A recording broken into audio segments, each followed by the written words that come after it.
মাননীয় মডারেটর, একজন শিক্ষকের সন্তান হিসেবে তাদের অসহায়ত্ব রোজই দেখতে হয় খুব কাছ থেকে।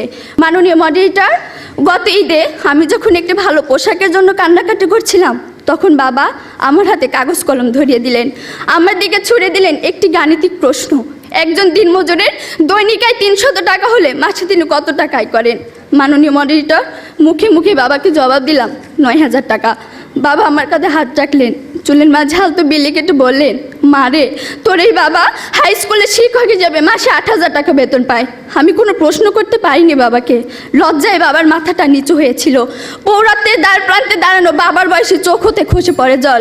জানি না মাননীয় মডারেটর, আমার বাবার বয়সী চোখ থেকে খসে পড়া জল শিক্ষার মানকে কতটা টেনে তোলার যোগ্যতা রাখে। মাননীয় মডারেটর, এই যদি হয় শিক্ষাগুরুর জীবন, তাহলে একটা সময় হয়তো এদেশে আর কোনো শিক্ষকই পাওয়া যাবে না। এমন বাংলাদেশ আমরা কখনোই আশা করি না। মাননীয় মডারেটর, 30 লক্ষ লাশের একটি পাহাড় মারিয়ে আমরা বর্তমানে এসে দাঁড়িয়েছি। 2 লক্ষ মায়ের স্নেহেরা চলে সাজিয়েছি দেশ। প্রতিপক্ষ বঙ্গবন্ধুর স্বপ্ন, লাখো শহীদের প্রত্যাশা আর বীর জননীর ত্যাগের প্রতিদান দেওয়ার এখনই সময়। আর তার জন্য চাই শিক্ষাক্ষেত্রে অধিক বিনিয়োগের মাধ্যমে টেকসই উন্নয়ন নিশ্চিত করা। ধন্যবাদ মাননীয় মডারেটর, ধন্যবাদ সবাইকে। গুলি এসে ওর চোখে লাগলো এবং ওর চোখটা সাথে সাথে খুলে ঝুলতেছিল। আমি যখন ওই 2টা লাশ দেখতে যাই, আমি ওইখানে যাই দেখি রাজশাহীর মাঠ, বগুড়ার মাঠ, সব জায়গা থেকে আজকে বেরি তৈরি হবে। আমি যখন ওই 2টা লাশ দেখতে যাই, আমি ওইখানে যাই দেখি আমার একটা বন্ধুর লাশ, যার সাথে আমি আন্দোলনের দিন সকালবেলাও একসাথে কথা বলছি। ও আমার সাথে হাসি মুখে কথা বললো। আমি অনেক ভয় পাচ্ছিলাম। ও আমাকে বলতেছিল যে তুমি মেয়ে হয়ে এত সাহসী, তুমি রিক্সার ওপর বসে স্লোগান দাও, তুমি লাঠি নিয়ে সবার সামনে যাও, তোমার এইগুলো দেখেই তো আমরা সাহস পেয়ে আমরা আন্দোলনে আসি। তোর এই কথাটা আমার কানে বাজে।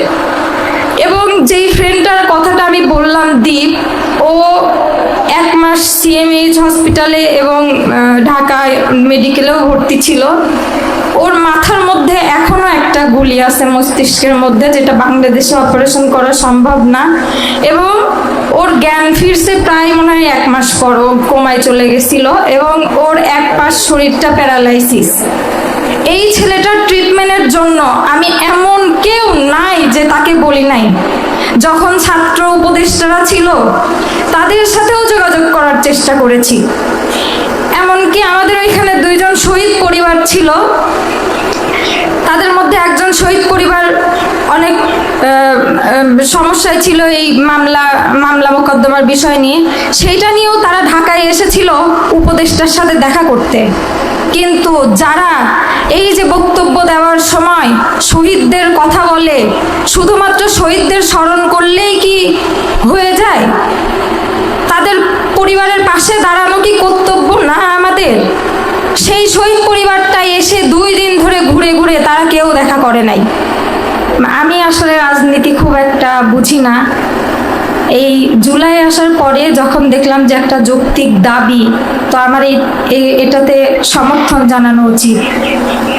এবং আমি একটা মেয়ে হয়ে, সত্যি কথা, আমি আমার বাবা মায়ের একমাত্র সন্তান। আমার বাবা মা 2 জনই অনেক অসুস্থ।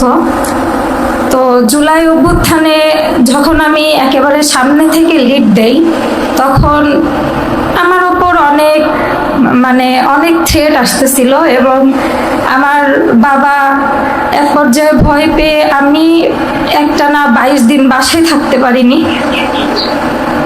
আমার নানি বাসা, মামা বাসা বা দূর দূর থেকে এসে আমি আন্দোলনে যোগদান করতাম। এবং আমার বাবা মাও আমার সাথে আন্দোলনে যোগ দিয়েছিল। এই আন্দোলনটা এখন দেখতেছি যে একেবারে ব্যর্থর পথেই যাচ্ছে। এই আন্দোলনকে, এই জুলাই গণ অভ্যুত্থানকে, এই শহীদদের রক্তের উপর দাঁড়িয়ে যারা আজকে এত বড় বড় নেতা হয়ে গেছে, তারা কেউ এখন আর শহীদ পরিবারের পাশে দাঁড়ায় না, কেউ শহীদ পরিবারের খোঁজ খবর নেয় না। আমি নিজের এক্সপেরিয়েন্স থেকে কয়েকটা কথা আপনাদের মাঝে তুলে ধরতে চাই। 4ই আগস্ট যখন আমি আন্দোলনে যাই, আমার পাশে দুইটা ফ্রেন্ড ছিল, একজন রাজশাহী ইউনিভার্সিটিতে আইবিএ ডিপার্টমেন্টে পড়ে, ওর নাম দীপ। তো আমরা যখন আন্দোলন করছি হঠাৎ করে দেখি একটা গুলি এসে ওর চোখে লাগলো এবং ওর চোখটা সাথে সাথে খুলে ঝুলতেছিল, ওর পুরা শরীর রক্তাক্ত হয়ে গেল। এবং আমি ওইখানে দেখেই আমি রাস্তার ওপর আমি কান্না শুরু করে দিছি এবং সবাইকে যখন হসপিটালে নিয়ে যাওয়া হয় এবং আমি যখন ওকে হসপিটালে নিয়ে যাই তো ডাক্তার আমাকে বলে যে আচ্ছা আপনি তো মনে হয় সমন্বয়ক, ওইখানে দুইজনের লাশ আছে, একটু আইডেন্টিফাই করতে হবে। আমি যখন ওই দুইটা লাশ দেখতে যাই, আমি ওইখানে যাই দেখি আমার একটা বন্ধুর লাশ, যার সাথে আমি আন্দোলনের দিন সকালবেলাও একসাথে কথা বলছি। ও আমার সাথে হাসি মুখে কথা বললো আমি অনেক ভয় পাচ্ছিলাম। ও আমাকে বলতেছিল যে তুমি মেয়ে হয়ে এত সাহসী, তুমি রিক্সার ওপর বসে স্লোগান দাও, তুমি লাঠি নিয়ে সবার সামনে যাও, তোমার এইগুলো দেখেই তো আমরা সাহস পেয়ে আমরা আন্দোলনে আসি। তোর এই কথাটা আমার কানে বাজে। এবং যেই ফ্রেন্ডটার কথাটা আমি বললাম দীপ, ও 1 মাস সিএমএইচ হসপিটালে এবং ঢাকায় মেডিকেলেও ভর্তি ছিল। ওর মাথার মধ্যে এখনো একটা গুলি আছে মস্তিষ্কের মধ্যে, যেটা বাংলাদেশে অপারেশন করা সম্ভব না। এবং ওর জ্ঞান ফিরছে প্রায় মনে হয় 1 মাস পর, ও কোমায় চলে গেছিল এবং ওর এক পাশ শরীরটা প্যারালাইসিস। এই ছেলেটার ট্রিটমেন্টের জন্য আমি এমন কেউ নাই যে তাকে বলি নাই। যখন ছাত্র উপদেষ্টারা ছিল তাদের সাথেও যোগাযোগ করার চেষ্টা করেছি। এমনকি আমাদের ওইখানে 2জন শহীদ পরিবার ছিল, তাদের মধ্যে একজন শহীদ পরিবার অনেক সমস্যায় ছিল এই মামলা মোকদ্দমার বিষয় নিয়ে, সেইটা নিয়েও তারা ঢাকায় এসেছিল উপদেষ্টার সাথে দেখা করতে। কিন্তু যারা এই যে বক্তব্য দেওয়ার সময় শহীদদের কথা বলে, শুধুমাত্র শহীদদের স্মরণ করলেই কি হয়ে যায়? তাদের পরিবারের পাশে দাঁড়ানো কি কর্তব্য না আমাদের? সেই শহীদ পরিবারটাই এসে 2 দিন ধরে ঘুরে ঘুরে তারা কেউ দেখা করে নাই। আমি এখানে আজকে কারোর সমালোচনা করতে আসিনি, তবে এখন তো বিএনপি নির্বাচিত হয়ে এসেছে। তবে আরও একটা কথা, যেটা এই জুলাই অভ্যুত্থান না হলে কিন্তু আসলে বেগম খালেদা জিয়া যে রাষ্ট্রীয়ভাবে যে জানাজাটা হলো এটা কিন্তু হতো না, তারেক রহমান দেশে আসতে পারতো না, আজকে মাননীয় প্রধানমন্ত্রী সে হতে পারতো না। তো আপনারা অতীত থেকে শিক্ষা নিন এবং অতীত থেকে শিক্ষা নিয়ে রাজনীতি করুন, এমন কিছু করবেন না। আমি সকল রাজনৈতিক দলের উদ্দেশ্যেই এই কথাটা বলতেছি, আপনারা এমন কিছু করবেন না যাতে ছাত্র জনতা আবার আপনাদের পতন ঘটায়।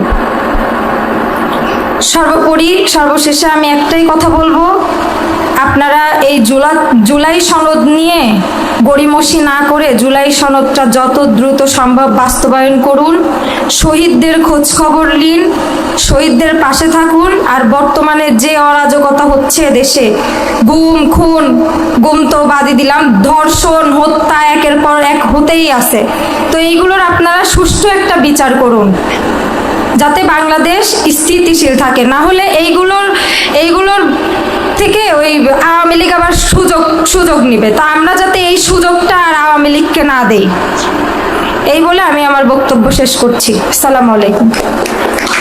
ও এনডিএমের প্রতিষ্ঠাতা চেয়ারম্যান জনতা ববি হাজ্জাজের পক্ষ থেকে আজকের আয়োজিত জুলাই বন্দীদের নিয়ে যে আলোচনা সভা হচ্ছে, সবাইকে সংগ্রামী শুভেচ্ছা সালাম জানাচ্ছি। আসসালামু আলাইকুম। প্রথমে একটা কথা বলতে চাই যে আজকে প্রথিত সরকার, ফ্যাসিস্ট সরকার যদি পলায়ন না করতো দেশ থেকে, আমরা যারা এই সামনের সারিতে বসে আছি আমাদের প্রত্যেকের হয়তো এখনো সেই জেলেই থাকতে হতো। 2024 সালের জুলাই আন্দোলন এদেশের গণমানুষের আন্দোলন ছিল। এই গণমানুষ আন্দোলনের গণবিস্ফোরণের মাধ্যমে, সকল শ্রেণী পেশা মানুষের আন্দোলনের মাধ্যমে, এদেশের ছাত্র জনতার আন্দোলনের মাধ্যমে, সকল রাজনৈতিক সংগঠনগুলোর আন্দোলনের মাধ্যমে এই পতিত সরকার এই দেশ থেকে পলায়ন করতে বাধ্য হয়। কিন্তু আমরা পরবর্তীতে দেখতে পেয়েছি যে কথিত একটি সংগঠন এই জুলাইকে কক্ষিগত করার চেষ্টা করেছে এবং জুলাইকে অনেকখানি ধূলিসাৎ করেছে। এবং আজকের জুলাইয়ের এই যে বোন কথা বলে গেল, তার এক সহপাঠীর কথা, তার এক সহযোদ্ধার কথা, যে আসলে আজও ধুকে ধুকে মরছে, চোখ হারিয়েছে। এর দায়ভার নিতে হবে সেই সংগঠনকে। আজকের দিনে যেই আহত, নিহত অথবা রাজবন্দীরা যারা অনেক সমস্যায় আছে, যারা নিগৃহীত অবস্থায় আছে, সমস্যা আছে, তাদের দায়ভার নিতে হবে সেই সংগঠনকে।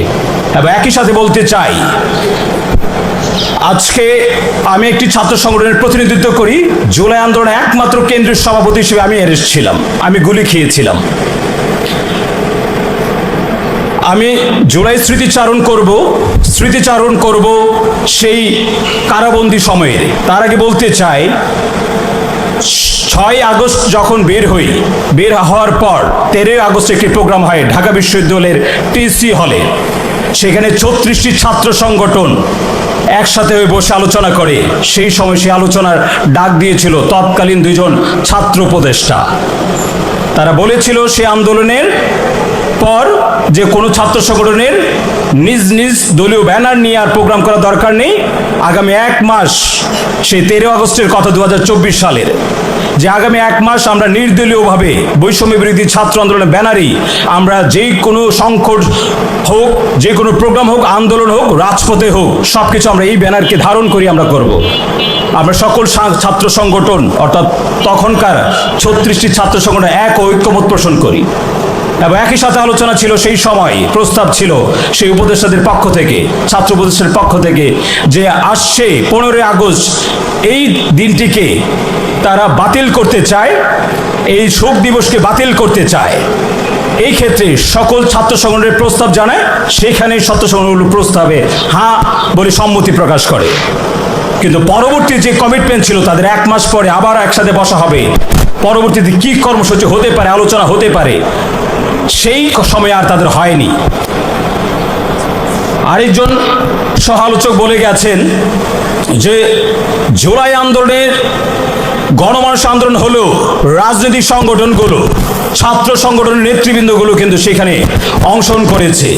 প্রত্যেকটা ছাত্র সংগঠন থেকেই আহত হয়েছে, নিহত হয়েছে, কারাবন্দী হয়েছে, কিন্তু তাদের কোনো ক্রেডিট দেওয়া হয়নি, তাদেরকে কখনো কোথাও ডাকা হয়নি। শুধু তাই নয়, সেই সময় আমরা দেখেছি যে প্রধান উপদেষ্টা ডক্টর মোহাম্মদ ইউনূসের সাথে অনেক মিটিং করেছে ছাত্র প্রতিনিধি হিসেবে, তখনকার বৈষম্য বিরোধী ছাত্র আন্দোলনের প্রতিনিধি। আন্দোলনে সেই সময় তার আরো মিটিং করেছে তৎকালীন ছাত্র উপদেষ্টারা। কিন্তু আমরা যারা ছাত্র সংগঠনে নেতৃত্ব দিয়েছি, আমরা যারা তখন গুলি খেয়েছি, আমরা যারা কারাবন্দী করেছি, আমাদের সাথে বসার প্রয়োজনীয়তা মনে করেনি। তাই বলতে চাই, আজকের দিনের যতটুকু জুলাইকে ক্ষুণ্ণ করা হয়েছে, জুলাইকে নষ্ট করা হয়েছে, জুলাইয়ের মহিমান্বিত উজ্জ্বল অতকে ম্লান করেছে, তার জন্য দায়ী তারা।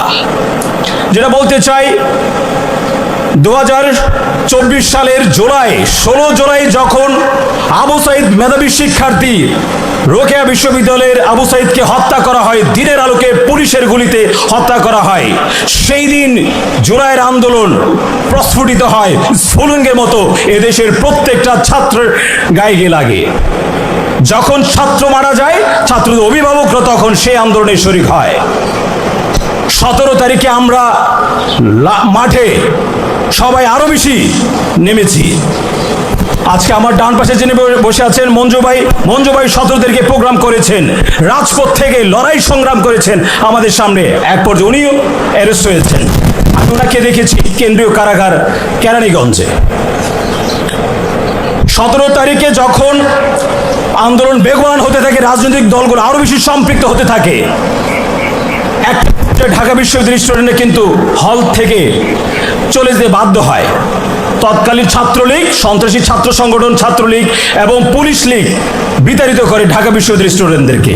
তখন কিন্তু সেই আন্দোলনকে আবার নতুন করে উজ্জীবিত করেছিল বেসরকারি বিশ্ববিদ্যালয়ের শিক্ষার্থীরা। তারা কিন্তু সেই আন্দোলন নেমেছিল। তাদের কোঠা নিয়ে আন্দোলন ছিল না, তাদের আন্দোলন ছিল যে আবু সাইদকে হত্যা করা হয়েছে, ওয়াসিমকে হত্যা করা হয়েছে, তখনকার যাদেরকে হত্যা করা হয়েছে সেটা তারা মেনে নিতে পারে নাই, সেই দাবিতে আন্দোলন করেছিল। কিন্তু তাদেরকেও কি আসলে মূল্যায়ন করা হয়েছে? না, হয়নি। 18 জুলাই আমি তখন নরসদ বিশ্ববিদ্যালয় থেকে শুরু করে হাজার হাজার ছাত্র জনতার সাথে সেই সকাল থেকে এই আন্দোলনের সামনে এগোতে এগোতে প্রায় বিকাল সময় হয়েছে, সন্ধ্যা প্রায় হয় অবস্থায়। সেই সময় আমরা এসেছি ব্র্যাক ইউনিভার্সিটি এই পর্যন্ত। তখন পুলিশ আমাদের মুহুর্মুহুর গুলি করছে, প্রতিনিয়তই গুলি করছে, অনেকে আহত হচ্ছে, গুলিবিদ্ধ হচ্ছে, রক্তাক্ত হচ্ছে, আমাদের চোখের সামনে দেখেছি। সেই সময় সেই প্রাইভেট বিশ্ববিদ্যালয়ের স্টুডেন্টকে সাহস দেওয়ার জন্য অভিভাবক তুল্য হয়ে একজন শিক্ষক হিসেবে, একজন রাজনৈতিক কর্মী হিসেবে আমার পার্টির চেয়ারম্যান জনতা ববি হাজ্জাজ তাদের সাথে নিয়ে আন্দোলন করেছিল। এক পর্যায়ে তিনিও গুলিবিদ্ধ হয়েছিল, তার কপাল দিয়ে রক্ত বের হয়েছিল, ব্লিডিং হয়েছিল, এবং আমার বাম পাশ ছোড়াগুলিতে পুরোপুরি জর্জরিত হয়ে গিয়েছিল। তো সেই আন্দোলন করে যখন আমরা আন্দোলনকে আরো বেশি ব্যবহার করছিলাম, ঠিক তার পরের দিন কারফিউ জারি করা হয়, 144 ধারা জারি করা হয়। ফলে সেই আন্দোলনকে তারা স্থগিত করার চেষ্টা করেছে এবং একই সাথে তারা ঘরে ঘরে যে প্রত্যেককে যারা আন্দোলনের নেতৃত্ব দিয়েছে তাদেরকে অ্যারেস্ট করা শুরু করে দিয়েছিল। এবং এক পর্যায়ে আমার নামে মামলা হয় 22 জুলাই। আমাকে তারা না পেয়ে না খুঁজে এক পর্যায়ে 24 জুলাই আমি যখন আন্দোলন শেষ করে বাসার দিকে ফিরছিলাম, ঠিক সেই সময় আমার বাসার সম্মুখে প্রায় 30 থেকে 35 জন পুলিশ দাঁড়িয়েছিল আমাকে অ্যারেস্ট করার জন্য। এবং আমি যখন সামনে যাই, এক পর্যায়ে তারা আমাকে সবাই গোল একটি সার্কেলের মতো করে বৃত্তে আটকিয়ে ফেলে এবং তাদের মোবাইল থেকে আমাকে একটি ছবি দেখায় যে এই ছবিটা আপনি কিনার। আমি দেখতে পেয়েছি সেই ছবিটি ছিল 18 জুলাই ব্র্যাক বিশ্ববিদ্যালয়ের সামনে যখন আন্দোলন করছিলাম, যখন আমার এক পাশ এই রাবার বুলেট জর্জরিত ছিল, ঘামে ভেজা শরীর ছিল, সেখানকার ছবি। সেই ছবি দেখে তখন তারা আমাকে অ্যারেস্ট করে থানায় নিয়ে যায়। থানায় আমাকে রাত রাখে, পরদিন আমাকে নিয়ে যাওয়া হয় ডিবি কার্যালয়ে।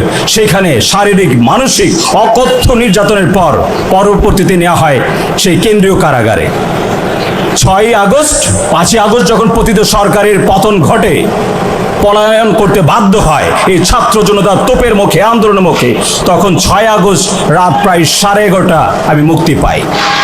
সেই গল্প যদি বলতে চাই, সেই 2 সপ্তাহের অধিক সময়ের গল্প বলতে গেলে এই গল্প কয়েক ঘন্টা সময়ের প্রয়োজন হবে। সেই গল্প বলতে গেলে অনেকের চোখে পানি চলে আসবে। সেই সময় আমরা পার করেছি।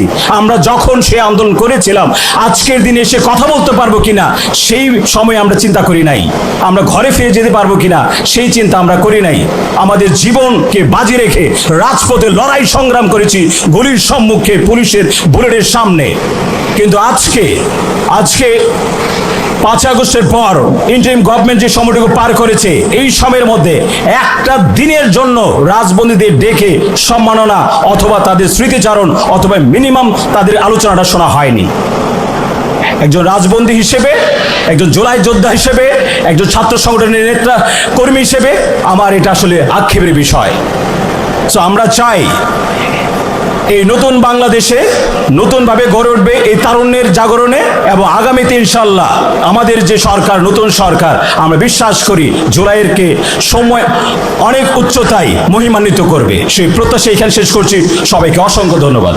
গ্রহণ করার সুযোগ পেয়েছিলাম 47 সালে অখণ্ড ভারত থেকে স্বাধীন হয়ে তৎকালীন পাকিস্তানের একটি প্রদেশ হিসাবে, পূর্ব পাকিস্তান হিসাবে, পাকিস্তানি শাসকেরা জাতির সাথে দেওয়া ওয়াদা রক্ষা করেননি, যার কারণে একটি যুদ্ধ অনিবার্য হয়ে উঠেছিল। রক্তক্ষয়ী মুক্তিযুদ্ধের মধ্য দিয়ে হাজার জীবনের বিনিময়ে বাংলাদেশ আবার দ্বিতীয়বার স্বাধীন হয়। এবার জনগণ আশা করেছিল এদেশের মানুষই তো আমাদেরকে শাসন করবে। আমরা আশা করি এ মানুষগুলো আমাদের উপর অবিচার চাপিয়ে দিবে না, বৈষম্য করবে না, রাষ্ট্রের সম্পদ চুরি ডাকাতি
ছাত্র যুব সমাজ তাদের ন্যায্য একটি অধিকারের দাবিতে আন্দোলন গড়ে তুলেছিল।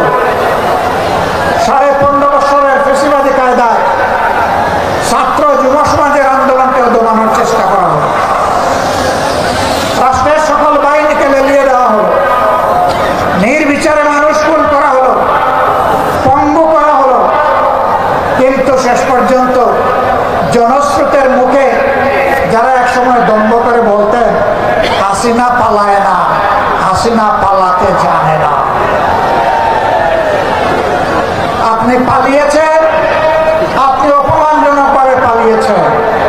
এমনকি বড় আশা করেছিলেন দুপুরের ভাত খাবেন, আল্লাহ সেইটা এই রিজেক্ট আপনার জন্য রাখেননি, সেই রিজেক্ট আপনি মুখে তুলতে পারেননি।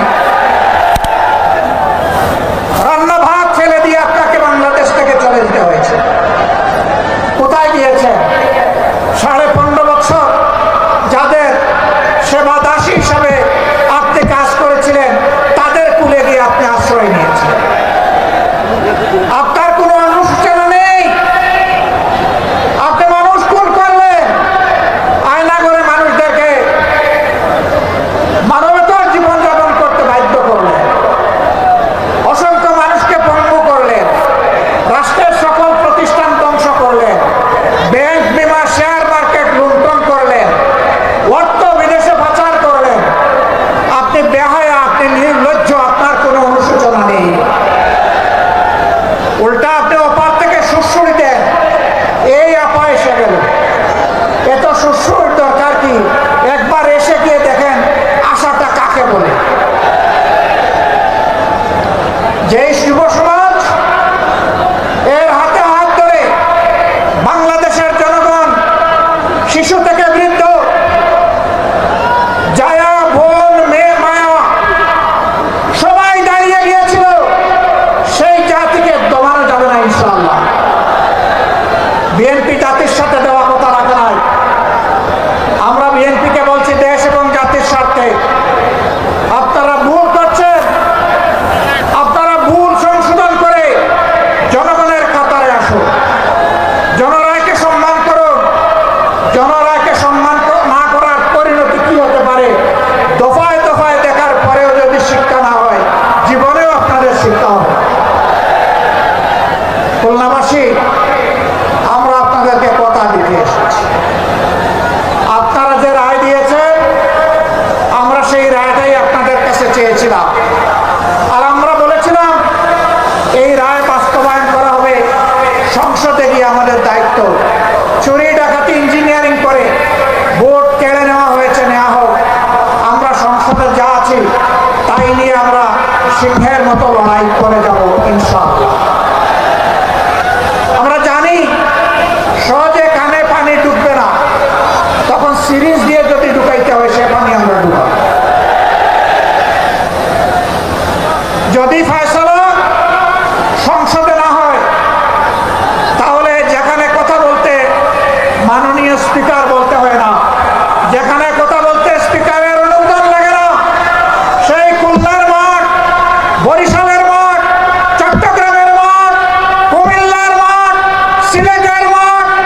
সীমান্তে সুড়সুড়ি দেওয়া হচ্ছে।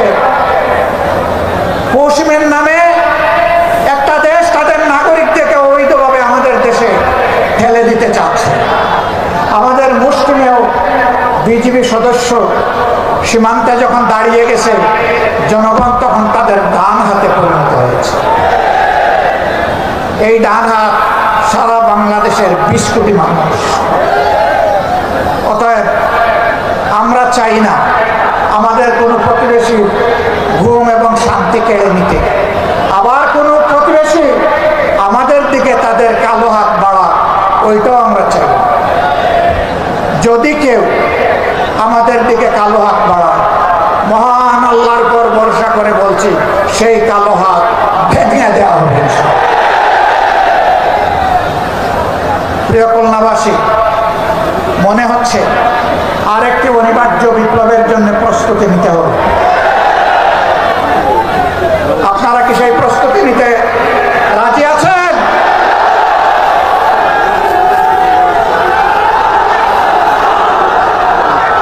সম্মানিত বন্ধুগণ, এই বিপ্লব কোনো দলকে ক্ষমতায় বসানোর জন্য নয়, কোনো গোষ্ঠী এবং পরিবারকে তুষামত করার জন্য নয়, কোনো আধিপত্যবাদের কাছে মাথা নত করার জন্য নয়, বরঞ্চ দুনিয়ার বুকে স্বাধীন সার্বভৌম রাষ্ট্র হিসাবে সম্মান, ইজ্জত, শক্তি, সাহস নিয়ে মাথা তুলে দাঁড়ানোর জন্য হবে আগামীর বিপ্লব, ইনশাআল্লাহ তাআলা।